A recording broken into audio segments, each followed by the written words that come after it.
Well, hello all, and I'm so glad you're here.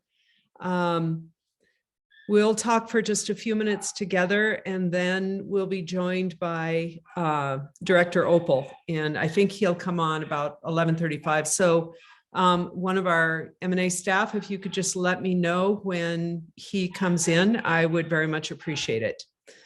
The other thing I want to mention is that my dog is barking in the background, and I'm going to try to stay undistracted, but she's berserk, so because she's not out here with me. So thanks for joining us, and so good to see you all. And we're going to just go ahead and get started. First of all, some kind of higher level observations.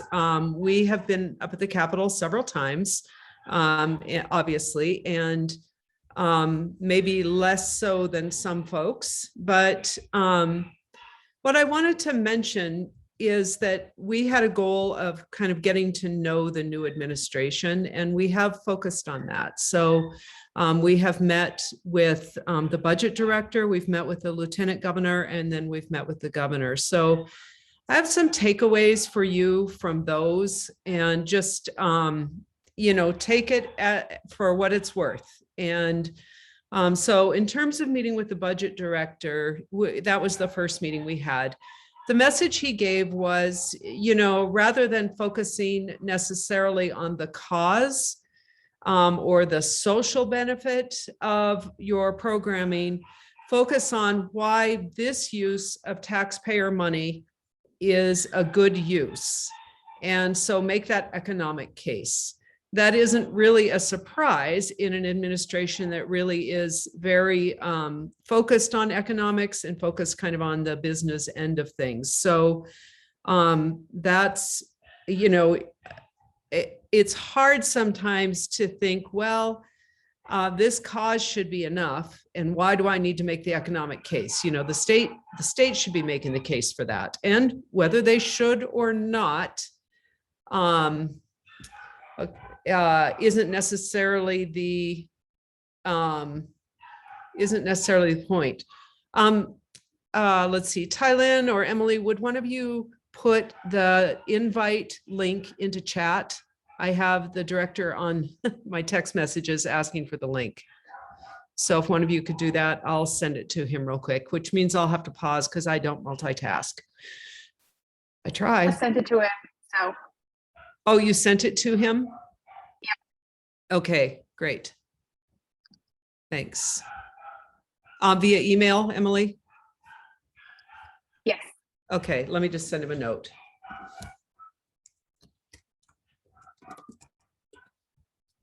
All right. So, so that's kind of the word from the budget director, is make the economic case.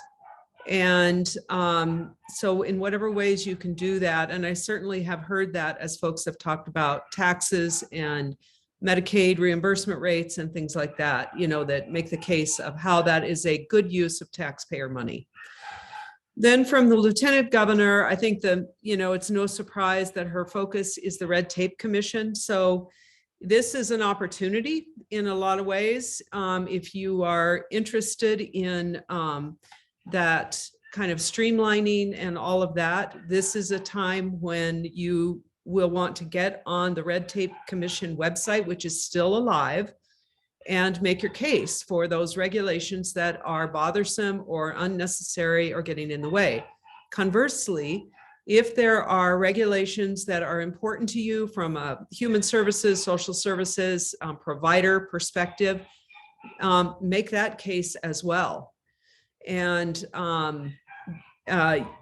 but that is probably a letter to the lieutenant governor. I have found her to be extremely responsive and accessible. So I encourage you to consider yourself a co-problem solver with her in that red tape arena. We are joined now by Director Glenn Oppel. Glenn, I'm so glad you're here. Thank you. And along with that, I want to welcome all of you from Montana Nonprofit Association. We really appreciate your joining us today.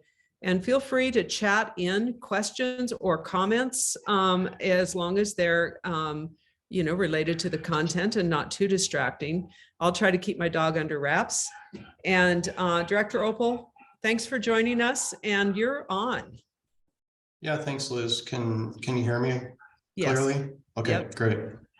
Yeah, I appreciate the invite, and I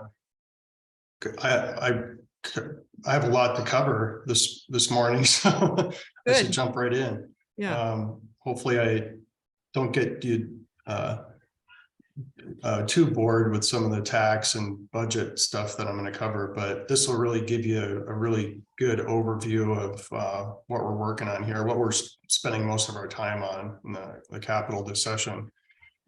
But I think, as you guys all know, last November, the governor released his budget for Montana families, which is a really historic pro-family, pro-jobs budget for the state of Montana over the next biennium. And I'm sure most of you heard Montana has a budget surplus of about $2.5 million. So probably one of the biggest surpluses we've ever had in Montana history. But fundamentally, the governor believes that, you know, hardworking Montanans should keep most of what they earn. And we especially feel that way because of the inflation that we're seeing in Montana and around the country. So the biggest component of the governor's budget provides $1 billion in income tax and property tax relief to Montanans, and it's the largest tax cut in state history. It's one of the largest tax cuts in the United States, even. His budget provides Montanans with about $500 million in, at least proposed $500 million in permanent income tax cuts and $500 million in property tax relief over the next 2 years. But the budget also we also make investments with the budget too. We invest in infrastructure. We're going to invest in the state's rainy day funds. And additionally, the budget makes the state of Montana debt-free in 2023. We're going to pay off all general obligation debt and save taxpayers about $40 million over the next biennium. So what I'd like to do is kind of get into the specifics of the governor's tax relief legislation, and then I'll talk a little bit more detail about some of the budget provisions that he has. So I'll start off with our top priority is Senate Bill 121, which proposes to provide permanent income tax relief for Montanans, for income earners here. So you have to go back to last session. Senate Bill 399 passed, and that was the tax simplification bill from last session. And you know, currently, and so that legislation goes into effect for tax year 2024. So currently, we still have 7 marginal income tax rates. What 399 does is it replaces those 7 marginal rates with 2 marginal rates, 4.7 and 6.5%. So what Senate Bill 121 does is it proposes to reduce that top marginal rate from 6.5 to 5.9%. But here's one of the key provisions in the bill, because we're only reducing that top marginal rate, that those lower income brackets aren't getting a tax cut too. So what we're doing is we're increasing the state match for the earned income tax credit from 3% to 10%. So what that state match does is simply adds a percentage to what a family receives from the federal EITC, the earned income tax credit. So you'll hear me say EITC. So let me give you an example. So for a couple that's filing jointly, let's say they're making $55,000 a year and they have 2 children. They're going to receive an extra $430 by increasing the EITC from 3% to 10%. They're probably getting about $6,500 from their federal EITC. This is going to bump that. What we do is we take that federal amount and we multiply it by 0.10 and we add that much more to it. That's about another additional $430. So they'll go from about $6,500 up to almost $6,900, which is a pretty significant tax relief for lower income earners, lower income, middle-class income earners. So they're going to get a significant tax relief with Senate Bill 121, not just the folks that are up in those higher income tax brackets. But really, most people pay the higher rate on most of their income anyway in Montana. We kind of have something similar to a flat tax here. So the Senate Bill 121 just passed on the Senate floor on Wednesday. It's been re-referred to the Senate Finance and Claims Committee, which will be hearing on the fiscal impact. And just kind of a procedural note for everybody is any bill that has a fiscal impact over a certain amount, I believe it's $50,000 in the rules, has a hearing in the policy committee, which in this case is the Senate Tax Committee, but then it also has a hearing in the Appropriations Committee. In this case, it's the Senate Finance and Claims Committee. And all they do there is look at the fiscal note. They don't look at the policy part of it. So you kind of have to go through this, as Liz knows, a double hearing process. So one thing I wanted to mention before I go on to the next bill is the cost of Senate Bill 121 is about 190 million over the coming biennium, but it's going to be about 175 million annually at full implementation. And that will increase over time as more people move here and more people earn more income. Glenn, Director Oppel, can you speak to what happened with the amendment? What was that about? The amendment. On 121, it looked like there was kind of a squabble over an amendment. So I think there were basically two amendments in committee. And then there were attempts to amend it on the floor. So there was an attempt in committee to amend out the earned income tax credit. Okay. And then there was an attempt on the floor to do the same thing. I think it was Senator Trebus from Great Falls. Really appreciate that, EITC. Yeah, I think that's a really integral part of this proposal. We want to make sure we're getting tax relief to all Montanans, and this is the way to do it, especially folks in those lower income brackets that are really impacted by inflation disproportionately. And may not have don't have property usually. So right. And that's kind of a good segue into the next priority for the governor is House Bill 222, which is the governor's proposal to provide a one-time property tax rebate for Montana homeowners for their primary residence. The governor's proposed $1,000 rebate for this year in October, and then another $1,000 rebate for October of 24. So the House Taxation Committee heard the bill last week. The committee amended the bill to reduce the rebate to $500 each year. So it's basically cut in half. We had a hearing in House Appropriations Committee this week, and they're awaiting executive action now. But the cost at the $1,000 level each year is about $530 million over the biennium. With that 50% haircut, it goes down to about $280 million. It's just half of what it would have been. And that's the property tax rebate. Okay. Rebate, exactly. So $500 per primary residence. Primary residence for 23, and then another 524. Okay, thank you. That's where the bill's at right now. Okay, and that's not permanent. That's for the biennium. Just for the 2 years. Yeah. Okay. We are working on some other more permanent property tax relief, like we're looking at boosting the property tax assistance program, which is really designed for lower and fixed income folks. That bill already passed in the House Tax Committee. It's awaiting. Actually, it's scheduled for second reading on the House floor today. It came out of House Tax unanimously. But that's designed to help lower income folks, but that's a permanent program. One thing I wanted to mention is there's a little bit of a disagreement between what the governor wants for income and property tax relief and with the House leadership. The House leadership wants to put more into income tax rebates, whereas we want to put more into property tax. And I think the impetus for that is, the governor's traveling the state. He's hearing from citizens, hearing from constituents that property taxes are becoming more and more of a burden. He's not hearing that as much with income tax. So we're more focused on a larger income tax rebate than or larger property tax rebate than an income tax rebate.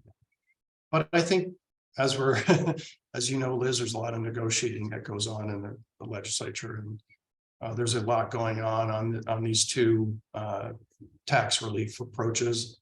I'm pretty confident that we're going to reach a consensus here. It's just, it might not happen for another couple months, frankly. So I'll continue with a few more tax bills. House Bill 212 is a business equipment tax cut. So currently businesses pay a tax on their machinery and their equipment. The first 300,000 in value is exempt from taxation. And once you, from 300 to 6 million is taxed at 1.5%. Any value over 6 million is taxed at 3%. So last session, we increased that exemption from 100,000 to 300,000. So this session with House Bill 12, we're proposing to increase it to 1 million.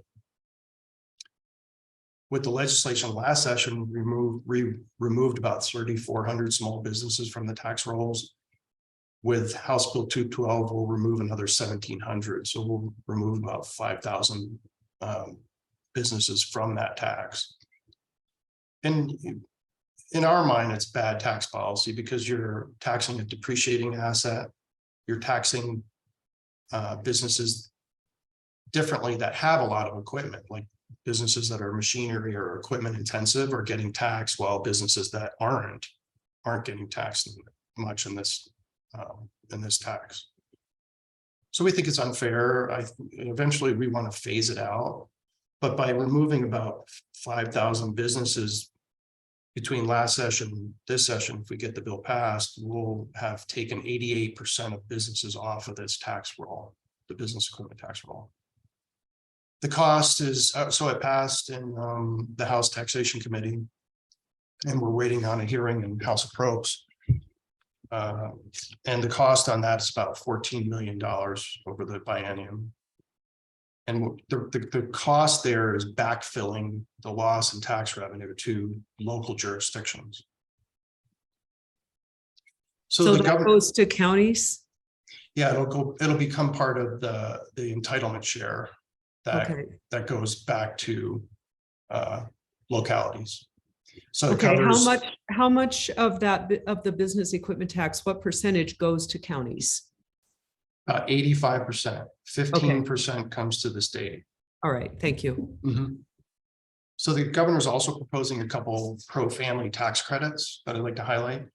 House Bill 225 is an adoption tax credit. Montana has one of the highest rates of kids in foster care in the US.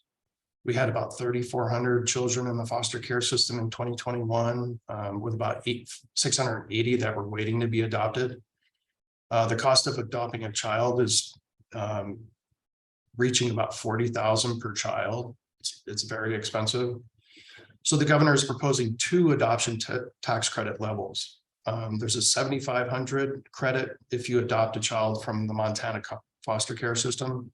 And then there's a $5,000 credit for any other type of adoption. So the federal government offers an adoption credit of almost $16,000. So the credit the governor is proposing will help augment that federal credit and get many adoptive parents help with more than half of the average cost of adoption. They'll have potentially about $23,000, $24,000. The credit is also refundable. In other words, if your tax liability is less than the credit amount, you still receive the full credit. So in 2021, about 175 families utilized Montana's adoption tax credit when it was $1,000. We actually had a adoption tax credit. It was eliminated by Senate Bill 399, so we're trying to bring it back. The governor believes that establishing a higher credit could incentivize more families to adopt. So far, the bill passed unanimously in the House Taxation Committee yesterday. And the cost of the proposal is about $1.4 million annually. But here's the interesting data that we found. We found a study that shows that a child in foster care costs the state about $15,500. Not just the state, but the state and federal government, $15,500 annually. So by creating a credit, hopefully we can get kids into a secure family setting and get them off of government assistance. The second credit that we're working on is House Bill 268, and it's a child tax credit. And with inflation, you know, as I mentioned earlier, at historical highs and the cost of childcare really increasing substantially, I think as a lot of people have heard, the governor really wants to help low to moderate income families with the cost of raising their children. So House Bill 268 proposes to create a $1,200 refundable tax credit for each child under 6 years of age. So currently we have an income limit of $50,000 in the bill, but we're working with the House Taxation Committee to develop basically a phase out of the credit as one's income increases. So we don't have this kind of hard benefits cliff in the legislation. And the governor decided to pursue a tax credit, just a straight up tax credit, because it's a more flexible tool to help families. Instead of giving a credit for like childcare expenses, we're just giving a child credit. That way, and it's interesting when you look at the data, most parents prefer to have relatives provide childcare as opposed to utilizing like a childcare facility. So we wanted to make sure that these parents can benefit from the credit, not just families that place their children in a paid childcare facility. It can help those folks too, because they could use the credit for their childcare expenses, but it's more flexible than that. So House Bill 268 was heard in House Taxation Committee yesterday. So we're waiting action in that committee. The current cost of the $1,200 credit is about $33 million annually. So it's a big investment in families. Liz, you had shared your policy agenda with me, and one of the things that you're interested in is workforce development. And I don't know if you remember, but we passed the MTech program last session, which is the trades education credit for businesses. And it's a $2,000 tax credit per employee. So they could take that $2,000. Let's say they have a secretary that they want to upskill to like a web developer. They could use this tax credit for that education opportunity. But it also caps the amount per employer at $25,000. So you could do, you know, as many as 12 employees per employer. And what we're doing with that bill, we're simply amending the program to add more occupations. We had a limited list of occupations in the initial bill from last session. I think it was House Bill 252 last session. And we're also saying that we're including a bunch of additional occupations, but we're not limiting it to those occupations. So you could, if you like a nonprofit, if they had somebody who's not necessarily listed in that occupation list, you could still apply and make the case that you'd like the credit to upskill one of your employees. What bill number is that again? That's House Bill 245. Thank you. Mm-hmm. So that's a kind of really good overview, a quick overview of the governor's tax relief proposal. So what I'd like to do is kind of pivot to cover a few more items in his budget, and I'll finish up there. So there's basically three themes in the governor's budget: repair what needs fixing, save for emergencies, and debt-free in 23. So first, the governor wants to repair what needs fixing. He's investing $780 million in critical infrastructure. And there are several initiatives in that I'll list for you here. One of them is LC 0103. And when you have an LC number, as Liz knows, it's a bill that has not been introduced yet. It's just a tag to get the bill in the drafting process. So what the governor is proposing is to establish a $200 million state special revenue account to fund critical infrastructure for housing development.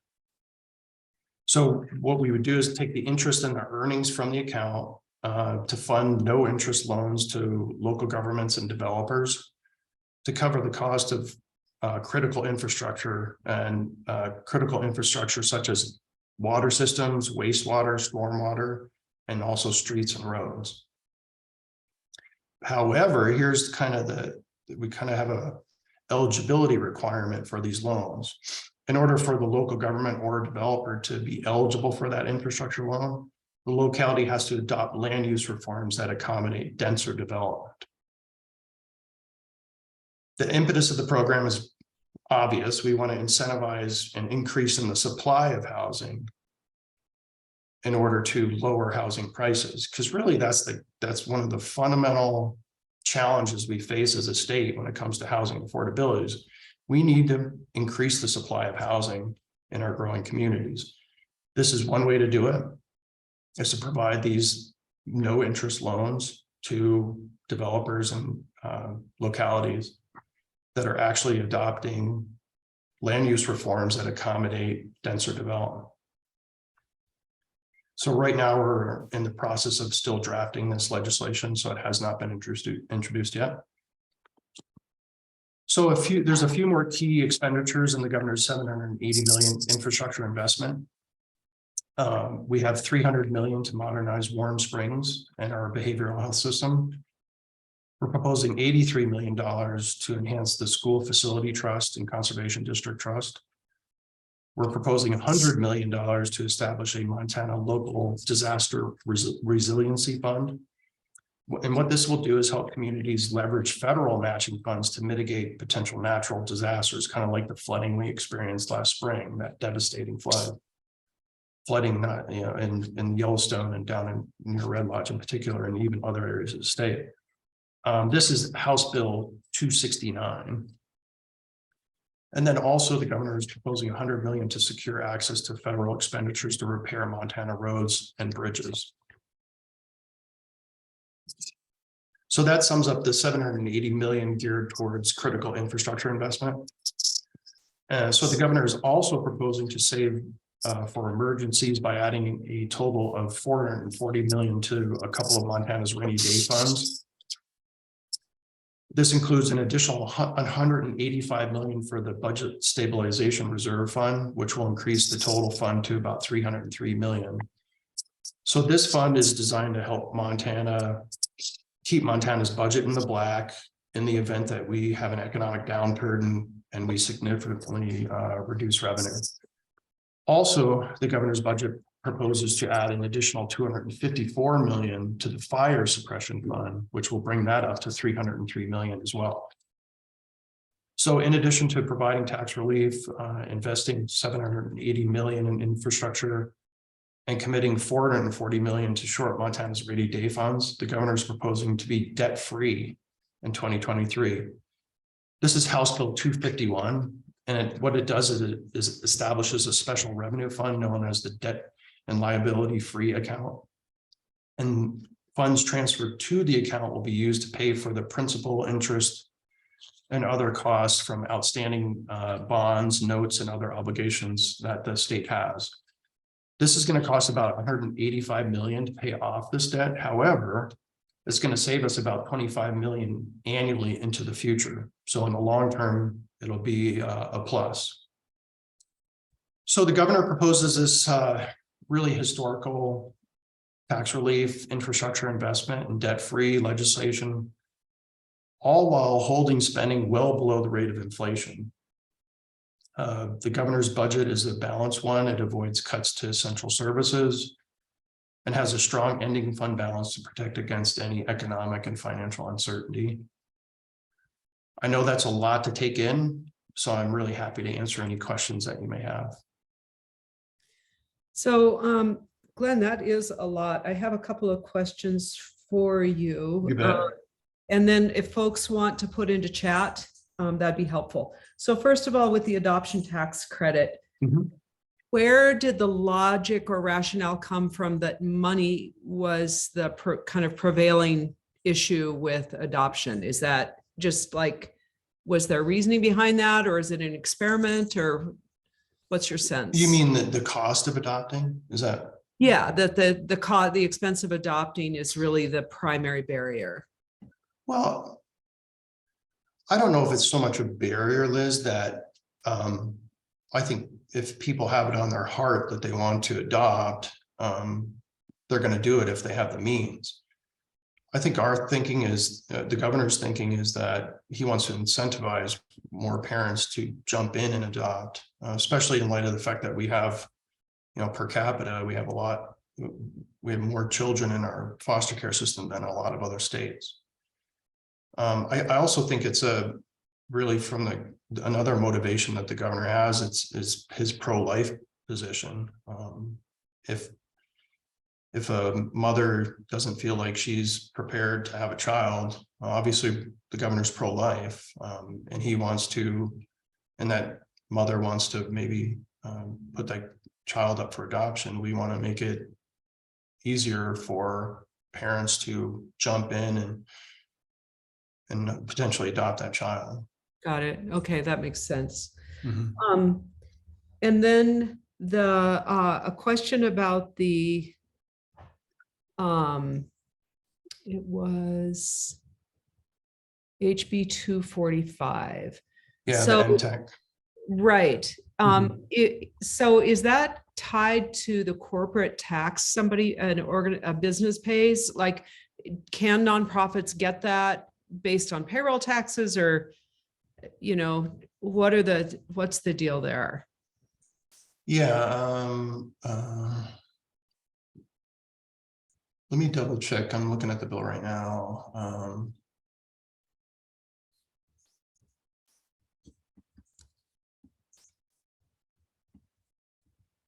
I think it's from income tax.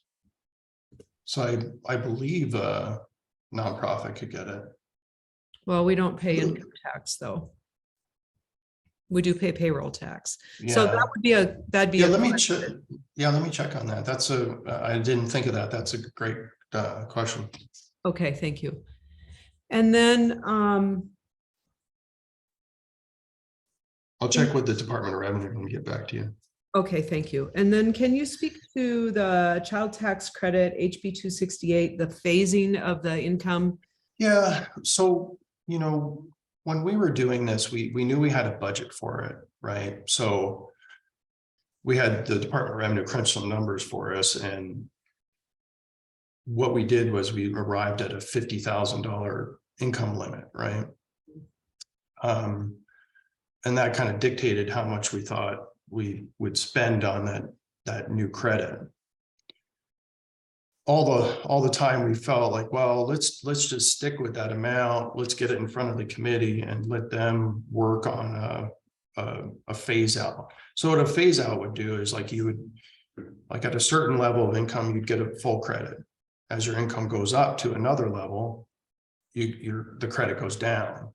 As your income goes up to even a second level, maybe the credit phases out completely, which is how the federal government obviously does most credits. So I'm working with members of the House Tax Committee to come up with a phase out.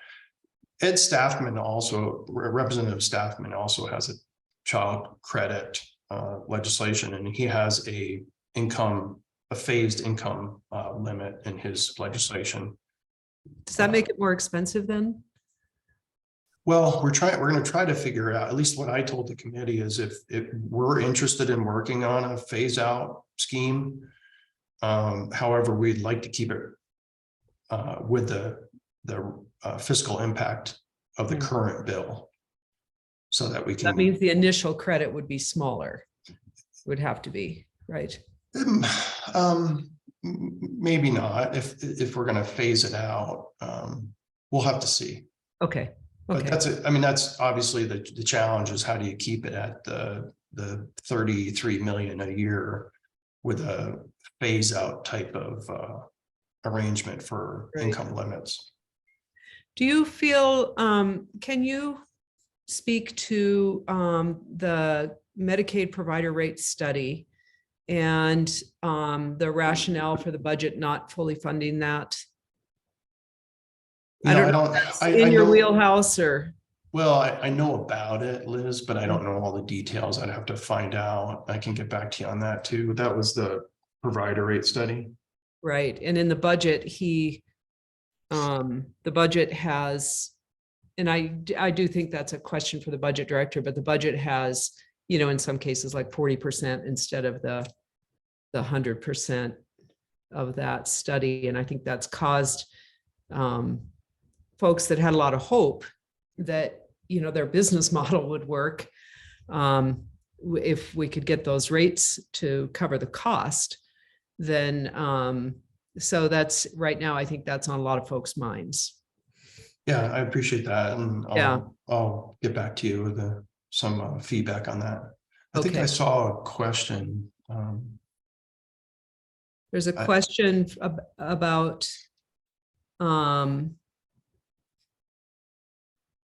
to give a state income tax credit. Okay, do you see the question from Lynette Kearns there? I don't. Let me see if I need to expand my window here. Basically, it says that Oh, here we go. Yeah, if you can take a look at that. See a bunch of links here. Yeah, go all the way to the bottom. Yeah, so okay, the provider rates here. I will check into that.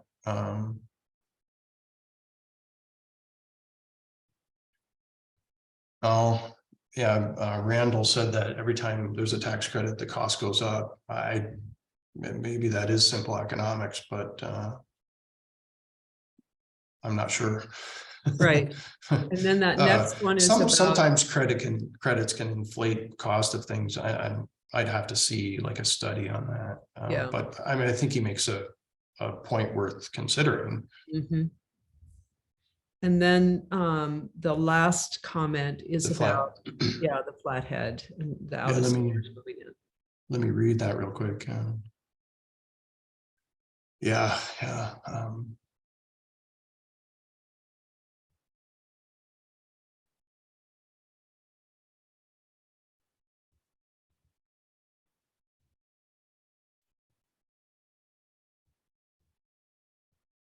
Yeah, I mean, I understand the point, but it's hard to pull out folks that are moving here and subjecting them to a different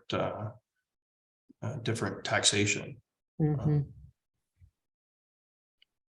Right. But I think to keep in mind that we are including that earned income tax credit in Senate Bill 121, which is going to be we're more than tripling it from 3% to 10%. Right. And what you'll find is a lot of the lower income, moderate income folks are going to see quite a bit of tax relief from that earned income tax credit. Mm-hmm. Well, I think the concern generally with another tax cut is that the concern is that it will disproportionately help those who are the wealthiest. And well, I think that's always true, especially, we're cutting the top marginal rate, but most people pay most of what they earn most of what they earn is subject to that higher tax rate. Right. Did you say 80%? I think you had a percent. I don't know I think the percentage is like 51%. Okay. 50% or so earn more than that top, than the income limit for the top marginal rate. Okay. All right. Well, Director Oppel, thank you so much for staying on with us and taking questions. You're welcome to stay on. I'm sure you don't have anything else going right now, but we really appreciate your time. And that was a good, you do a good job of kind of explaining in terms I can understand anyway, what the credit and the budget are, or the tax situation and the various credits and all of that. So, and it's also just good for us, whether we agree or disagree, any given person, it's good for us to hear kind of how the governor thinks about the various policies. I think that it helps us approach legislation and approach suggestions for change when we understand kind of the thinking that went behind it. So Sure. really appreciate that. Obviously, I do want to say that the child tax credit, it's not the kind of thing that M&A would stand on. It just doesn't fit our agenda well enough, but it is, I think we're supportive of that policy Mhm. and hope folks will weigh in on it. It's, you know, as we talked about with the governor the other day, if you're not in healthcare or in a hospital setting as a nonprofit, you know, the average wage is like $30,000. And so Mhm. many of the folks that work in nonprofits will be eligible for that child tax credit. And so that's a good credit. And Mhm. we don't see it as supplanting childcare. We still are going to push for childcare funding above and Mhm. beyond the investment that the state is proposing. But really appreciate that credit. And Mhm. also, I do want to say, you know, my first concern when I heard that there would be a property tax rebate was for those people that rent. And I really am thankful for the approach to the earned income tax credit. And I Yeah. see There's the one, I saw a question come in. the rationale for Yeah. cutting funding for the Montana Outdoor Fund, Habitat Montana, when that is what voters asked for, was dollars for conservation, and that has to do with the marijuana tax, if I'm not mistaken. Thank you, Larry. Yeah, I appreciate that question, Larry. And I think, you know, I can get back to you on this as well. I do know that we have so much PILT money coming in. Our Pittman Robertson money coming in from the sale of ammo.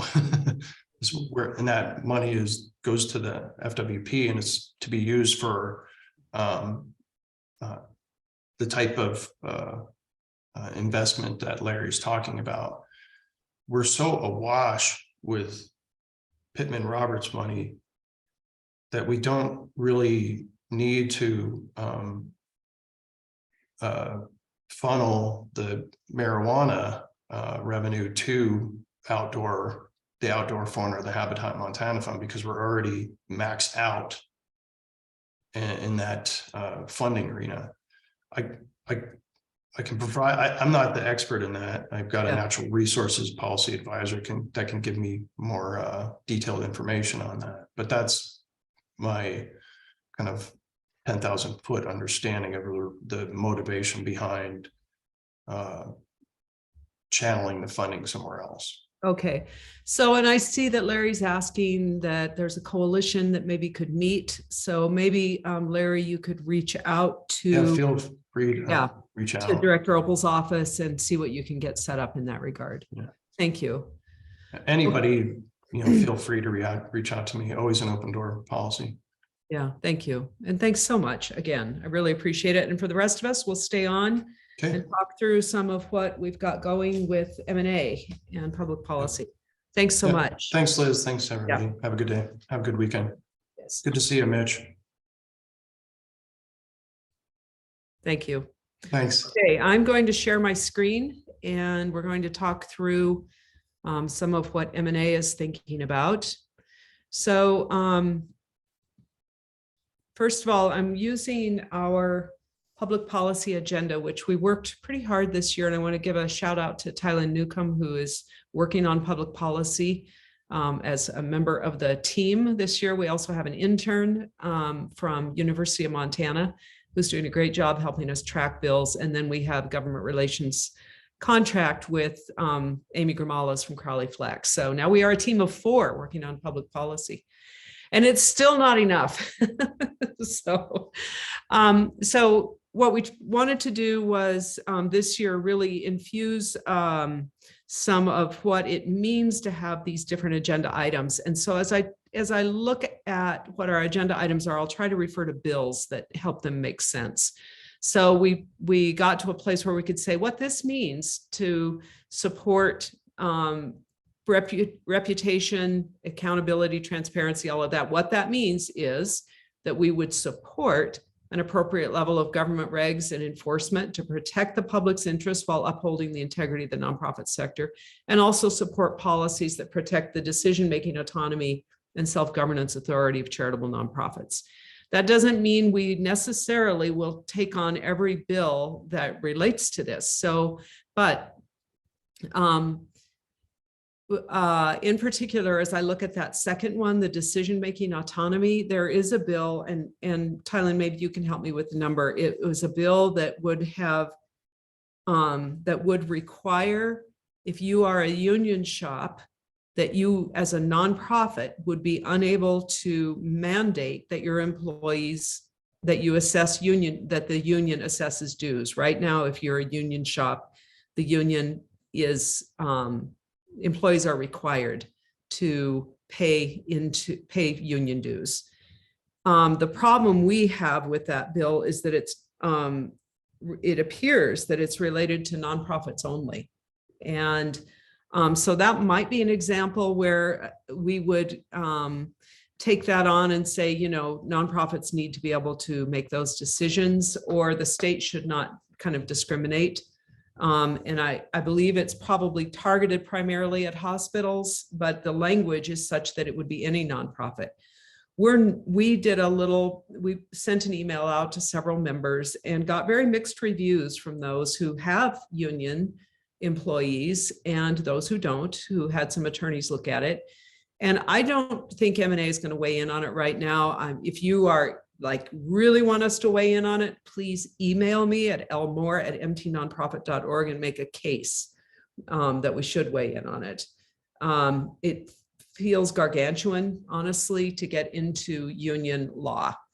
And very few nonprofits, not all, but very few nonprofits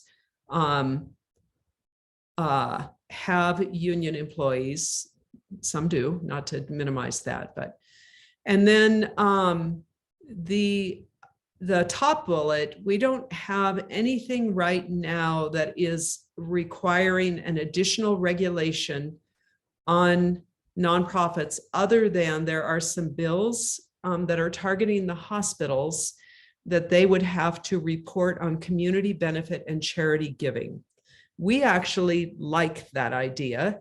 Not that they need replication of what they're already doing at the federal level, but there's a lot of pressure in Montana every session to assess property taxes against nonprofits related to the real estate hospitals have and don't pay taxes on.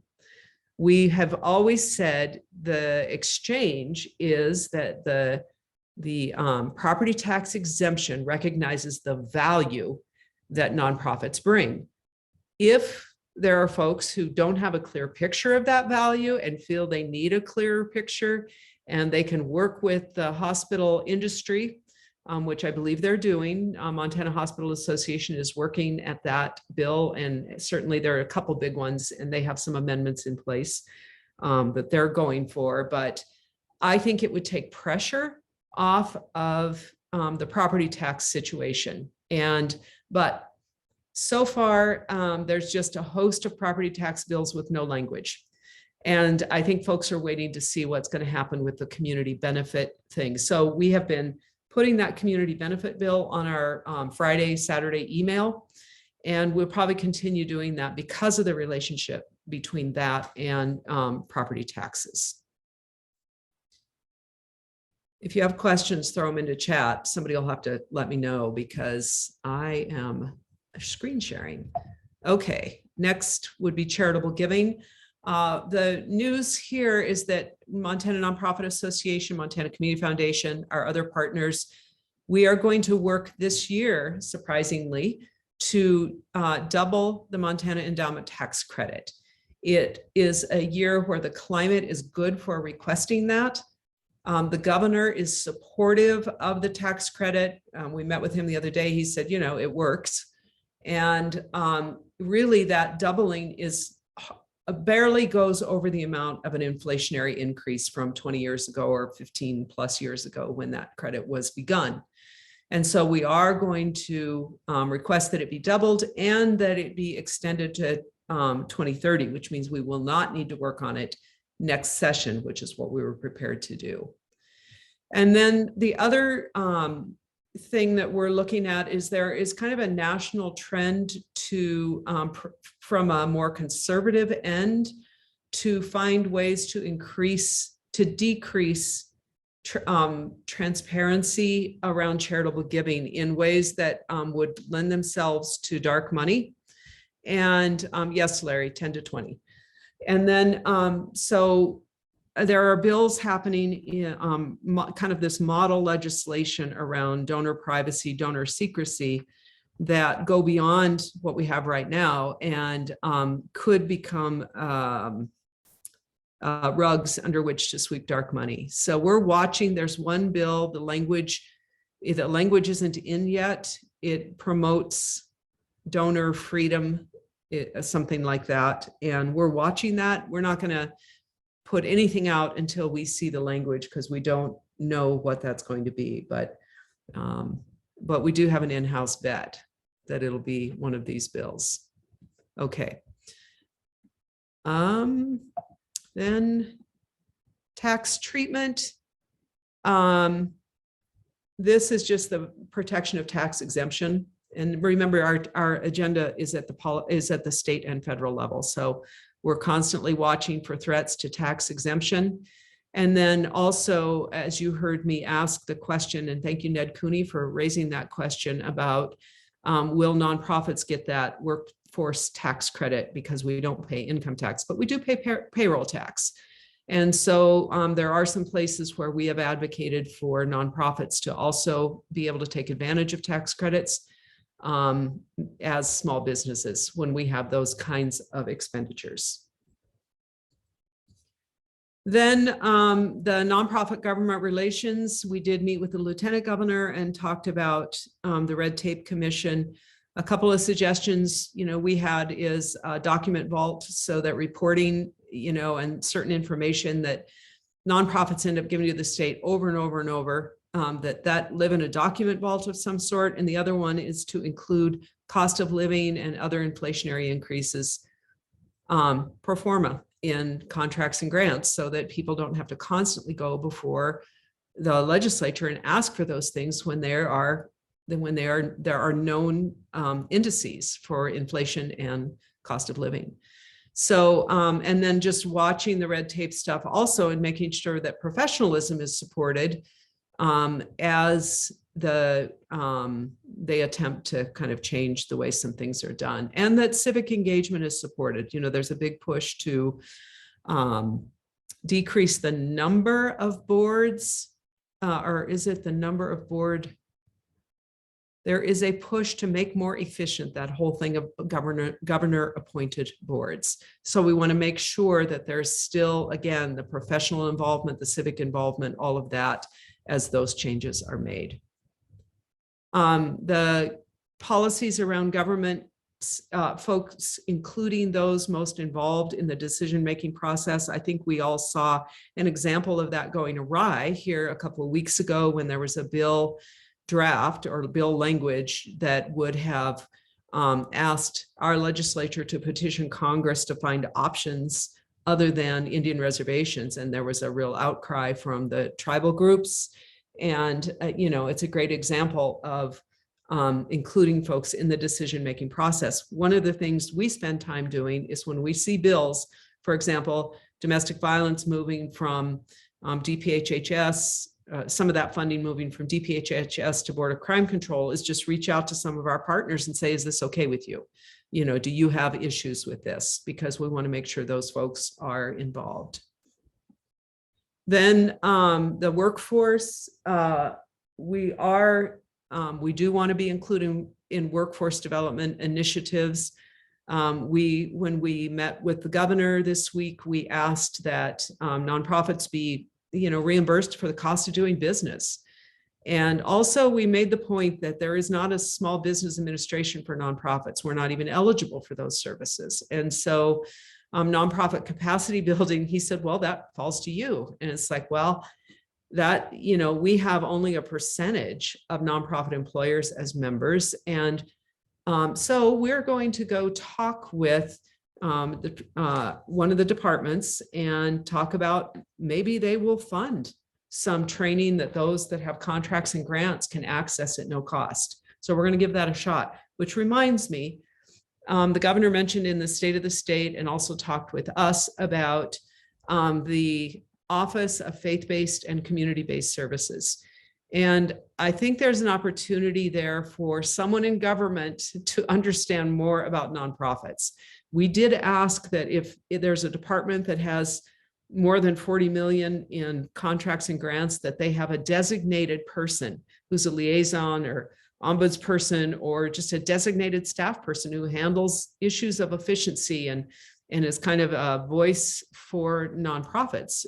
That doesn't exist, which is kind of amazing given the focus on efficiency and problem solving. So we mentioned that, and his response was, well, we do have this Office of Faith-Based and Community Services. And I do want to underscore that it is not just faith-based. And he was very clear with us that it's community-based services. It was helpful to talk with him in terms of his vision that, you know,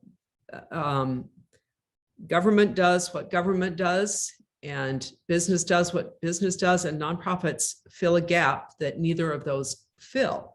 When it comes to safety net, he said, you know, safety net services need to be funded and people need to be paid for doing those services. So that's kind of interesting in light of the Medicaid provider rate.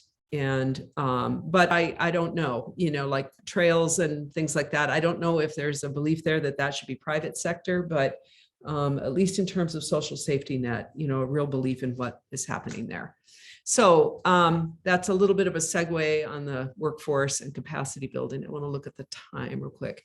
Would somebody throw the time in so I don't have to go out of screen share? Thanks. Okay, thank you. All right, we're just about done then. Advocacy and lobbying rights. This was a big deal last year. I don't know if it will be again this year. I haven't seen anything, but there are so many bills that have things like generally change the law for nonprofits. We don't know what that means. And so there may be bills that try to stifle or chill nonprofit advocacy. We will be on that. Also, just that we are clear that, you know, one of M&A's jobs is to promote that nonprofits can lobby and make sure everyone understands that. And then civic engagement. This is a new agenda item this year, very much related to exercising voting rights. And we are supportive of that. We will not support efforts that stifle voting rights. And also we will not support any efforts that stifle nonprofit ability to get out the vote. There are a host of bills related to elections and voting, and we are tracking those. There are a lot of them. And most of them haven't been introduced yet, but I want you to know we're on that. And please, as you see things, please send them our way. And then this is budget. We don't typically weigh in on budget. We did, you know, there are some questions about childcare, housing, and then the Medicaid reimbursement. So there are things that are broad enough that they impact most nonprofits in the state. We may or may not weigh in on some of those. We did this year. We probably won't weigh in on the budget generally in terms of, you know, is there enough there? I mean, it's the budget is, it is what it is, and everyone has different takes on it. But most of what people do is kind of advocate in their arena, and we will do a limited amount of that insofar as it impacts the nonprofit workforce, which includes the Medicaid provider rate and that kind of thing. And then advocating for contracts and grants. We really want to get into that as we tackle the red tape stuff, that contracts and grants need to cover the cost of doing business. That, you know, that nonprofits have to do galas and road builders don't, and sewer builders don't. You know, it's just, it's rather annoying and scary for nonprofits. So I think that kind of tells you what we're covering. And are there questions?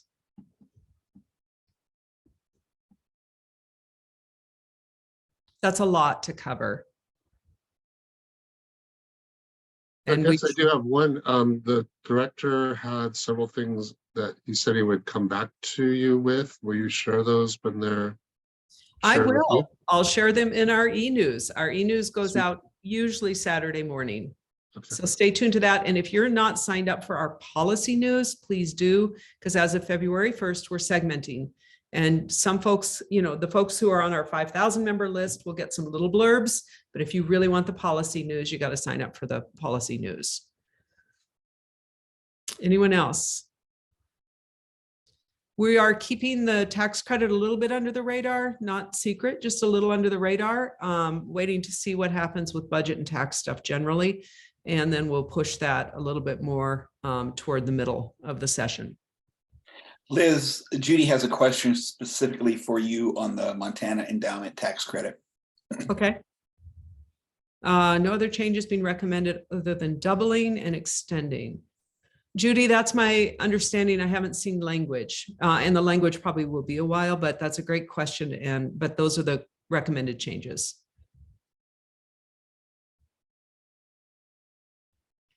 Okay. Thank you all for being with us. Thanks for everything you're doing. Please keep us informed about your work. And 11:30, 12:30, I guess we have a few more minutes if anyone wants to comment or let us know about what you're doing. But it looks like folks are kind of getting ready to sign off. So, Liz, yes. Jim Soft here. Hey, Jim. Hey, I'll run some numbers, but we may be more well advised to increase the allowable percentage in the Montana tax credit from 40% to 80% of the allowable federal deduction, rather than to increase the actual dollar amount. Okay. Most taxpayers aren't hitting that $20,000 credit anyway. And if we increase the percentage from 40% of the allowable federal deduction, say to 80, it's going to give a bigger tax break to the smaller taxpayers. We may want to increase the dollar amount, the actual dollar amount as well, but we may want to take it in. Originally in 1997, it was 50% of the allowable federal deduction. Then the tech bubble popped and they had the emergency session, and when they dialed it back to 40% of the allowable federal deduction, which is your Montana tax credit up to your actual limited by your actual tax bill. So I'll run some numbers on that. It may be a combination thereof to incentivize higher net worth donors, because they are the ones who give the most money anyway.